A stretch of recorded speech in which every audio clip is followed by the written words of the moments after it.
কথা বলবো আমরা জন্মদাগ কিংবা নিভাস অফ ওটা নিয়ে। আসসালামু আলাইকুম, আমি doctor Sharmin Afroz, aesthetic dermatologist হিসেবে কর্মরত আছি স্কিন অ্যান্ড লেজার কেয়ার সেন্টারে। নিভাস অফ ওটা বা জন্মদাগটা কি?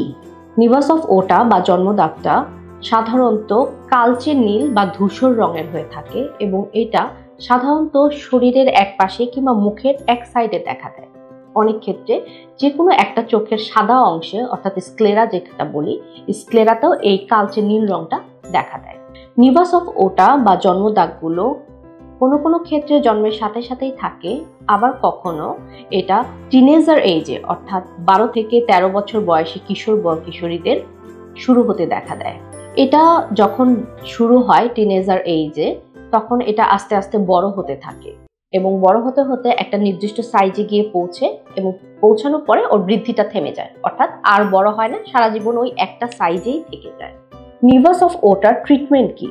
নিভাস অফ ওটা ট্রিটমেন্ট করা হয় শুধুমাত্র কসমেটিক পারপাসে, অর্থাৎ এটা দেখতে খারাপ লাগে শুধু এই কারণেই এটার ট্রিটমেন্ট করা প্রয়োজন। অন্যথায় নিভাস অফ ওটা থেকে ক্যান্সার হওয়ার কোনো সম্ভাবনা কিংবা এটা ত্বকের বা শরীরের কোনো ধরনের কোনো ক্ষতি করে থাকে না। নিভাস অফ ওটার ট্রিটমেন্টের জন্য সাধারণত কোনো মলম লাগিয়ে বা খাওয়ার ওষুধ খেয়ে কোনো লাভ হয় না। এর জন্য লেজার করতে হয়। এনডি বা কিউ সুইচ লেজার বা পিকো লেজারের মাধ্যমে আমরা জন্মদাগের চিকিৎসা দিয়ে থাকি।